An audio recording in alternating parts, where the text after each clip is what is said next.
All right, here we go. We are in chapter 31, starting in verse 31.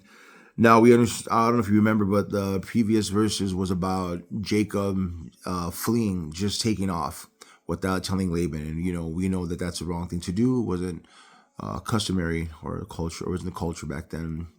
And then Laban finally catches up to him in hot pursuit, upset, wanting to retrieve what is his. Not really being concerned why Jacob left, because if you look in the verses down here, it shows he's like, why? He goes, why did you drag my daughters away? Why did you slip away secretly? Why did you deceive me? And then he asks those three questions first before he says, I wanted to kiss my kids. He didn't say, you took off and I couldn't see my family first. I couldn't wish them farewell. No, he's like, why did you do me dirty? Why did you leave secret? Why did you me? Why did you rob me of them? And it's interesting how you can tell someone's heart by the questions they ask. Even if they think thoroughly and they think it through, it's what they ask. You see the heart behind the question, because out of the mouth speaks the heart. When people ask a question with the question, it's like, Well, anyway, let's get past that. So we see now here that Laban caught up with Jacob, and he's like, why did you do these things? And Jacob answers here in verse 31. I rushed away because I was afraid. I rushed away because I was afraid. Afraid of what, dude? God just said back in verse 3, I am with you. God said, get up and go. I am with you. All right. Jacob knew to get up and go. God, he already had the favor of God, the hand of God with him. But again, Jacob's heart was being displayed. His heart was to leave secretly, to flee. Why? Because his mother told him to flee when he did his brother dirty. You see, say, go, leave quick. Don't say your goodbyes, just go. So he says here, I rushed away because I was afraid, Jacob answered. I thought you would take your daughters from me by force. We're going to see in a chapter or two later what happens with Jacob. You don't see much of Jacob being a warrior. You see him more being a worrier, a thinker, and you're going to see in a couple of chapters that he wrestles with God. God wrestles with Jacob and teaches him some things. You're going to see God teach Jacob some things. He's been teaching Jacob some things from day one when he got with Laban. But after the 14 years of working with Laban, there was a 6-year span. You're going to see tomorrow's verses what Jacob learned and what he went through and what God taught him through the process of what he was going through. So obviously within this time, there was never no confrontation, no physical confrontation. So maybe he did not know how to defend himself. And he was afraid that Laban would take them back by force, not trusting that God was with him. So he says, you know what? I was afraid that you would take your daughters from me by force. But as for your gods, see if you can find them and let the person who was taking them die. He's like, dude, if you can find them, whoever got them is dead. He does not realize. Well, let's move forward. And if you find anything else that belongs to you, identify it before all the relatives of ours, and I will give it back. But Jacob did not know that Rachel had stolen the household items. Jacob did not know his wife like he thought he did. Jacob had no idea that his wife stole these household items. And that brings a question, brothers and sisters.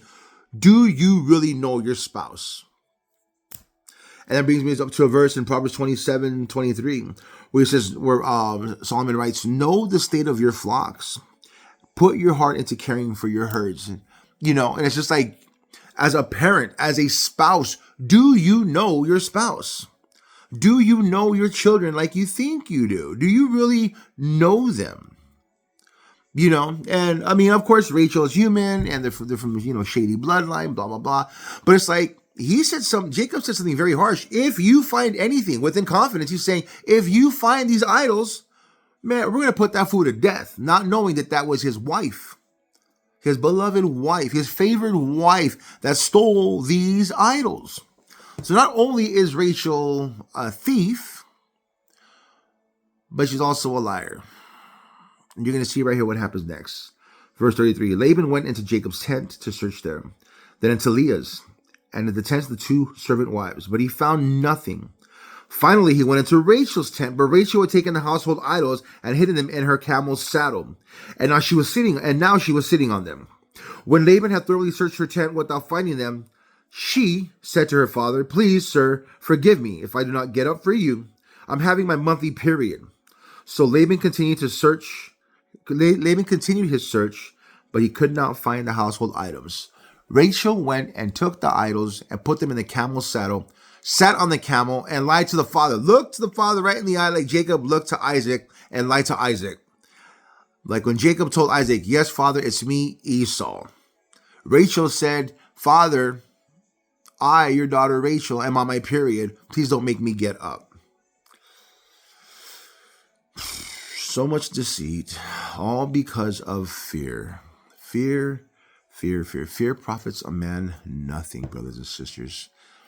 Not only did Jacob leave in fear, and because he left in fear, what happened? Now, idols were taken. Obviously, Laban worshipped idols. Obviously, Rachel liked them too. You're going to see these stolen idols. Leaving in fear, not trusting in the Lord is with him from verse 3. Jacob secretly leaves. Rachel steals these idols. They take off. They get caught up to. And then not only that, when they get caught up, when Laban catches up to them, and Laban says, "Why did you do these things?" Jacob thinks like finally he's in the right. I've done nothing wrong. I was afraid. My fears are valid. My feelings are valid.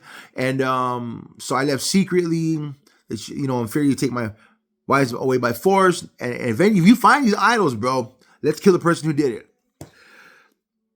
It just as it's turning, the wheels are turning in my mind, my head this morning, just knowing the state of your flock.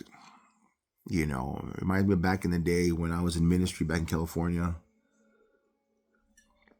I worked at a church. I was a supervisor of 16 employees, and I had 1,200 students under me. I was a husband. I had children. I was in ministry. I was in seminary / Bible college. I was going to men's Bible study. I was going to addiction ministries. I was invested. There wasn't really a free day. So involved in ministry. And yes, my family was with me. My wife at the time, my kids, they were with me, in ministries and blah, blah, blah. But here's the thing. Though they were with me physically and I was with them, I wasn't with them spiritually, mentally, and emotionally. And though Jacob was with Rachel physically, he did not spend enough time with his wife to know how she thought. Because if he would have known how his wife was, he never would have said, "If you find it, let them die." He probably went like, if he would have found out, like, "Hey, yo, what do you mean someone stole the idols, Laban? Hold on, give me a minute. Wives, come to the tent, let's talk." And he'd have been like, "Hey, check it out. Rachel, did you take them things? Let me know now." He would have done that. At least I would have thought he would have. But he just came out like, "No, whoever found them, whoever stole them, dead." And I didn't realize how much I did not understand. Though I was in ministry and my family was with me, it wasn't until God took my back out and I became, I was basically paralyzed. I couldn't walk, I couldn't stand up to pee, I couldn't wipe. I needed help. I was like that for about 1.5 years, getting shots on pills, all this stuff. And I was stuck on the couch while my wife would get up and go to work and my kids would go to school. And I'd be laying on the couch watching them get up, watching her get up and feed the kids, get them ready, get ready for work, feed her, get the lunches ready and go out the door. And I'd lay there for 8 hours and then she'd come back home. I'd be in the same spot I was when she left. And I'd be looking at the kids come on in and we had a system, and watching her move and the kids just go. And I realized how much she had done, how much I missed out on the kids' daily routine. Though I was with them physically, I wasn't with them emotionally, mentally, and spiritually. And I was in ministry. That's why in the word, your first ministry is your home.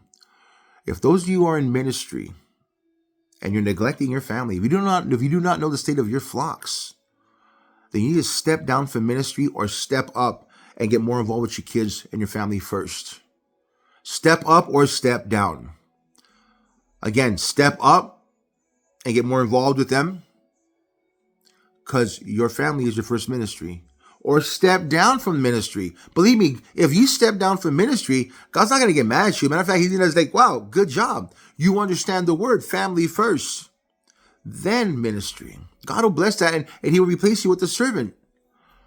But a lot of times it's our pride. I don't want to step down. I have a title and position, and people are counting on me, me, me, me, me, me, me, I, for the glory of God. Meanwhile, you don't know the state of your own flocks.